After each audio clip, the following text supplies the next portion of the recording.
So I just wanted to share, we're still here at Chuckernut Bay.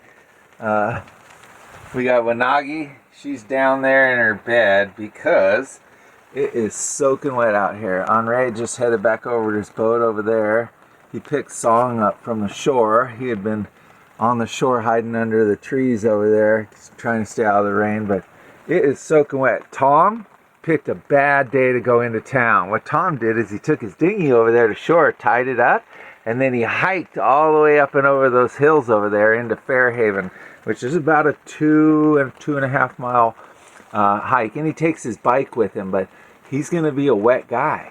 So we're just kind of hiding out here.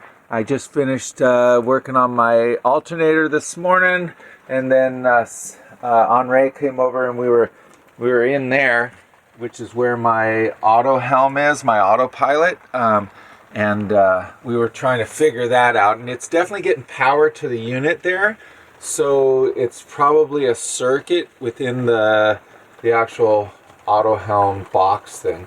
It's an old analog system, probably from 1989 when the boat was built.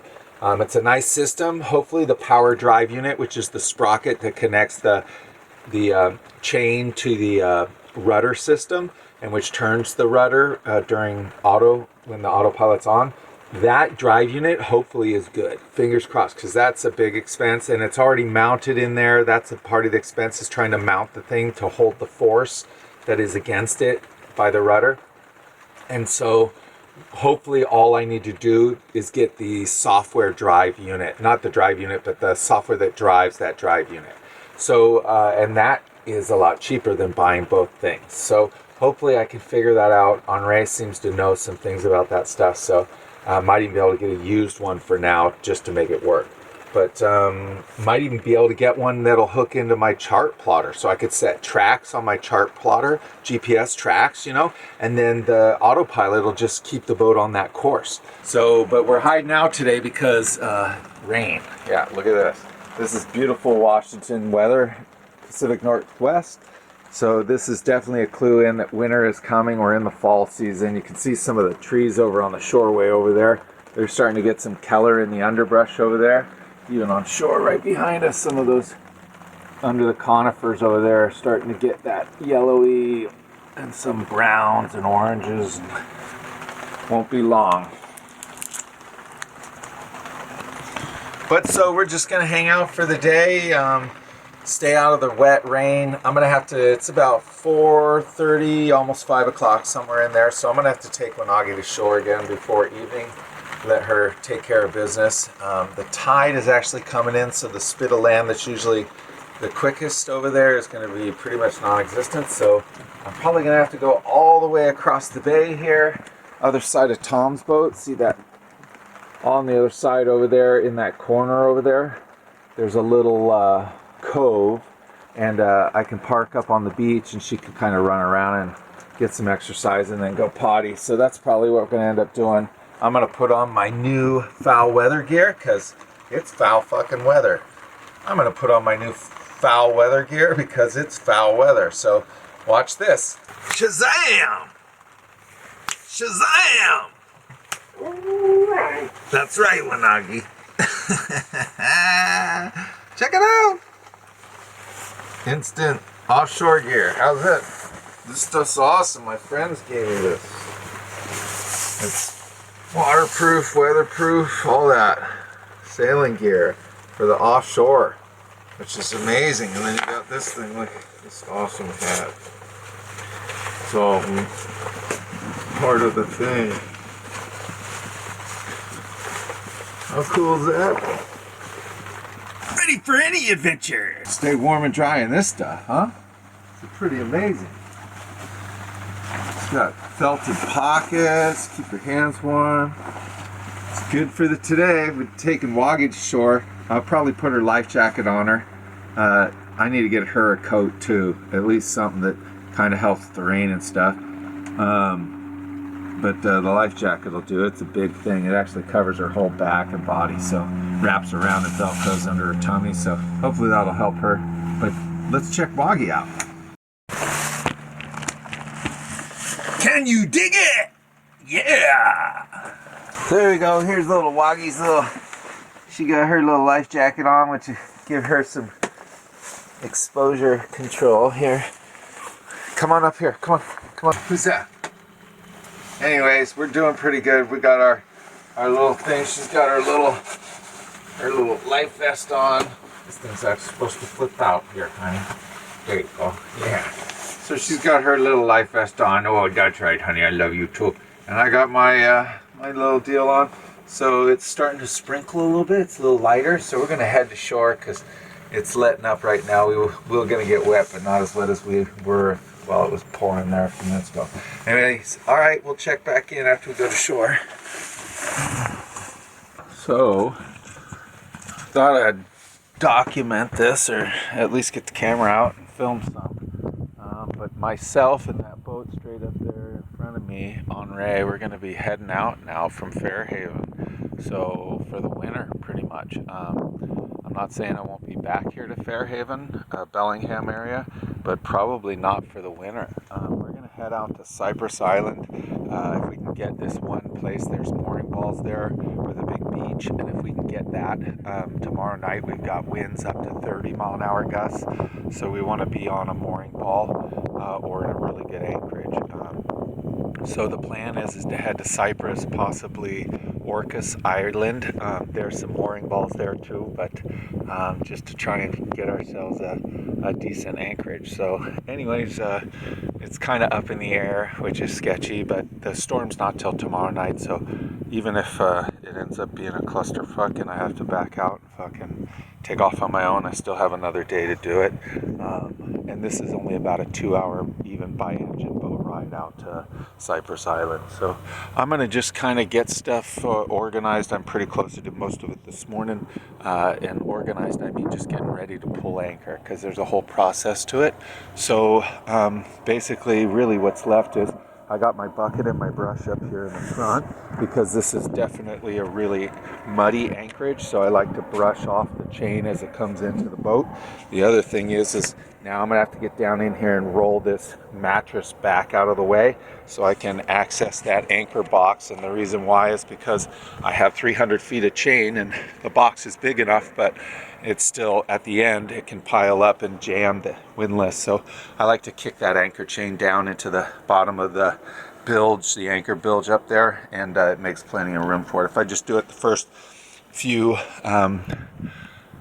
first 40 or 60 feet I pull up. I think I have 160 feet out is what I put out. So if I do the first 60 feet, let it kind of pile in there, and then I get down in there and kind of pull that back and get it out of the way, then everything goes real smoothly up and in there. It makes it easy. So that's the plan. I'm going to get busy and get this all done. So I'll check back in with you, but just to give you a heads up what's going on, and I'll share later where we end up, because I'm not sure that we even know which one we're going to hit. So new to me is a handheld VHF radio. It's 5 watts, so it's about 5 nautical mile distance it works. So I have the regular one in-house downstairs, but I just couldn't hear it all the time, and it wasn't convenient. Couldn't take it to shore and all that. So that's what I ended up doing. And then also to be able to communicate easier with Henri. He's taking his motor off his one dinghy, putting it on the other. Ooh, he's going to be dragging 2 dinghies and in light wind, so it'll take him a lot longer to get where we're going than it will me. So, but all I got to do is basically start the engine and pull the anchor is all we got left. So yeah, buddy, we're out. Chuckanut Bay, this is where we're at still. Beautiful here. I got the pole position next to the wall here. It drops down 40 feet, so that's probably, I don't know, that wall's probably 75 feet tall at the most over there, maybe something like that. 50, 75 feet at least. Yeah, he's getting his stuff ready. His engine has a major oil leak, so he's going to be sailing the whole way, which is awesome, but I don't know if I'm that adventurous.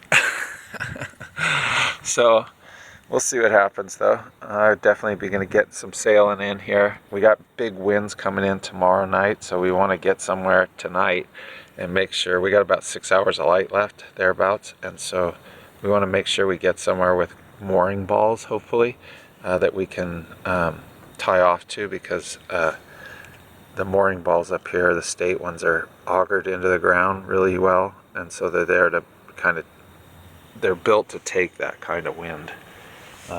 It isn't huge, 30 knots, but it's a substantial blow, gusty 30 knots. So could be more, could be less, but plan for the worst. That's how I always live my life, I think, which sounds kind of crazy, but not really. Doesn't mean I stay in fear. It just means I try and have alternative plans just in case. I like just in case, and the older I get, I like just in case more and more. But yeah, so we're good. We're just gonna pull the anchor and then head off. When I start seeing him go, I'm gonna go. Yeah, here's my anchorage, Dad. Moon is up there, and this is like a land spit, and then here's like a kind of like an island, basically. And anyways, this is Cypress Island. We were actually anchored all the way around the corner there, but this one has mooring balls. I'm going to show you, and then I'm trying to make the video short, but you can see, so I'm moored up. That thing's augered into the ground down under the water. Divers do it, so pretty safe anchorage. Anyways, here's Wanagi. Hey, look!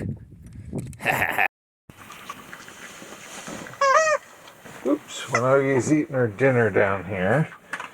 We just sailed all day. Got in here right at sunset. And this is Cypress Island, but not where we've actually been before. The moon's up there. See the moon up there? Oops, right up there. But pretty cool. Check it out. We're on a mooring ball. We've done this before. But we got 2 lines, and they come right down the wooden bowsprit down here and split off, and one ties to that cleat, one ties to this cleat, one ties to that, and one ties to that. So I've got 2 lines going through that mooring ball. The lines are a little twisted. One of them I'll adjust it tomorrow, but it slides and it works. But there's like a cool land spit right there, see that? And then this is like an island almost to itself. If that is covered with water, and then this is the main Cypress Island on this side. But pretty cool, pretty beautiful little spot. There's just 4 boats in here. Henri was coming across, but I don't think he got... Henri's probably back by the Lummi Island where that little spit is that we come through out there, and I think he's anchoring over there somewhere. He was on the radio and said that's what he probably planned on doing.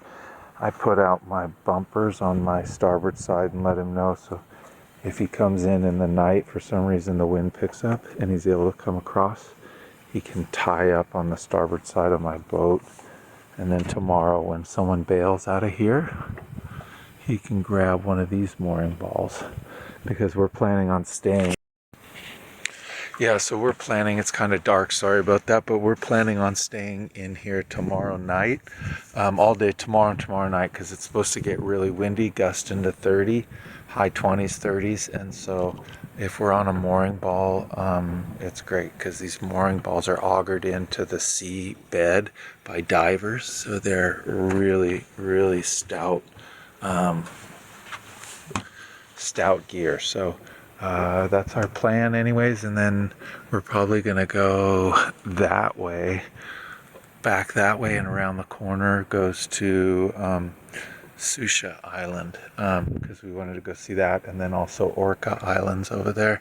So we're gonna hit a few of the islands here as we're heading south towards the South Sound, Seattle, and all that area. But like I said, Wanagi's down there eating. She's been on the boat all day, and then we went to shore on that spit, and she ran around over there, had a good time, went potty and all that. And so I'm gonna probably whip up a pizza and throw it in the oven for dinner. I kind of got my bed back sorted out. We didn't use any anchor chain because we're on a mooring ball, and then all my bedding's over here on the couch on the left, and I'll start putting that stuff away and then eat some food and then probably go to bed. I'm tired. It was a long day.